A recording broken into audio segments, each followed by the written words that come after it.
wabarakatuh. Hai teman-teman, perkenalkan nama saya Febrianita Putri Hapsari, mahasiswi Universitas Indraprasta PGRI, Program Studi Pendidikan Sejarah. Saya akan menjelaskan mengenai kehidupan sosial dan budaya serta ekonomi kehidupan Asia Tenggara. Oke, sebelum membahas mengenai kehidupan sosial dan kebudayaan Asia Tenggara, kalian harus tahu dulu nih, apa itu Asia Tenggara.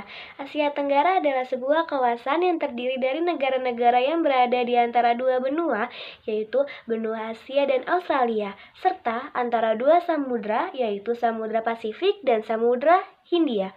Salah satu organisasi penting di kawasan Asia ini itu adalah ASEAN atau Perhimpunan Bangsa-Bangsa Asia Tenggara. Pembentukan organisasi ini pada tanggal 8 Agustus 1967 untuk mempromosikan pertumbuhan ekonomi, kemajuan sosial, dan pengembangan budaya di kawasan Asia Tenggara melalui kerjasama multilateral. Selanjutnya, saya akan membahas mengenai bagaimana kehidupan sosial di Asia Tenggara. Untuk yang pertama, saya akan membahas kehidupan sosial di negara Brunei Darussalam. Brunei Darussalam memiliki desa terapung yang bernama Kampung Ayer. Banyak penduduknya yang memiliki perahu pribadi dan disimpan di bawah rumah apung mereka. Budaya Brunei Darussalam banyak dipengaruhi oleh ajaran Islam dan negara mayoritas penduduknya adalah orang Melayu. Yang kedua, negara Malaysia.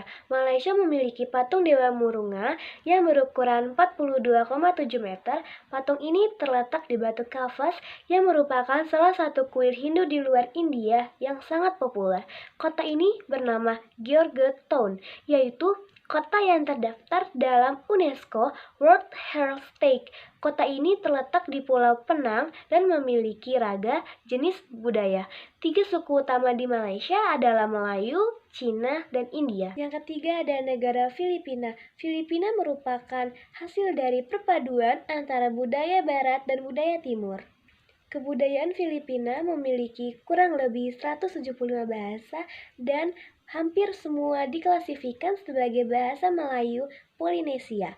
Bahasa Tagalog menjadi bahasa resmi nasional pada tahun 1939 hingga saat ini. Bahasa Filipina dan Inggris adalah bahasa yang paling umum yang digunakan bagi penduduknya. Kehidupan budaya dipengaruhi oleh budaya Melayu, Cina, dan Spanyol. Nah, sekarang kita membahas mengenai kehidupan kebudayaan Asia Tenggara. Kebudayaan Asia Tenggara tertuju pada keragaman budaya yang ada di wilayah Asia Tenggara yang mencangkup berbagai aspek seperti bahasa, seni, pengetahuan, dan teknologi lokal.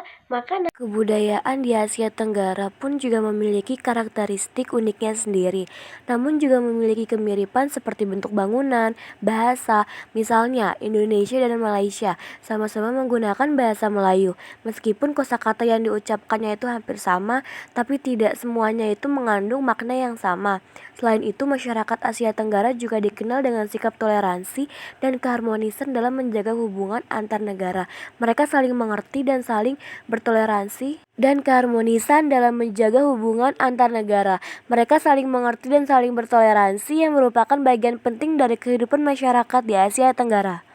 Selanjutnya ada kehidupan ekonomi Asia Tenggara. Kehidupan ekonomi di Asia Tenggara itu suatu konsep yang mencangkup berbagai aspek kehidupan ekonomi yang berhubungan dengan negara-negara yang terletak di Asia Tenggara.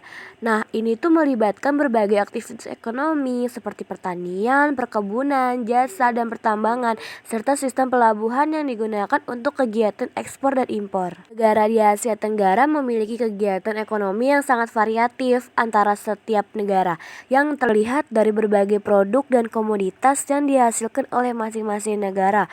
Contohnya, Indonesia itu penghasil minyak sawit, cengkeh, dan kayu manis, sementara Malaysia menjadi penghasil karet terbesar di dunia. Setelah membahas mengenai ekonomi di Asia Tenggara yang sangat variatif, ada pun masalah yang dihadapi dalam kehidupan sosial dan budaya di Asia Tenggara.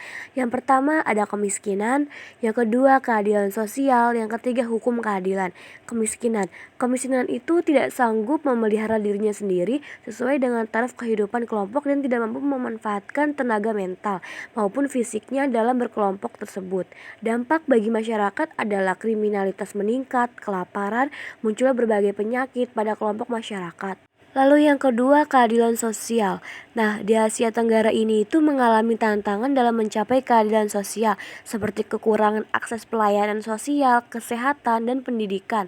Yang ketiga, hukum keadilan masyarakat di Asia Tenggara mengalami tantangan dalam mencapai keadilan dilaksanakan secara teratur dan adil, seperti perlindungan hak asasi manusia, pengawasan hukum, dan perlindungan anak. Nah, bagaimana teman-teman untuk mengenai penjelasan materi mengenai kehidupan di Asia Tenggara? Sekian dari saya. Wassalamualaikum warahmatullahi wabarakatuh. Body, I'm an icon, man. I'm a girl about a 10. I should fuck her, you know.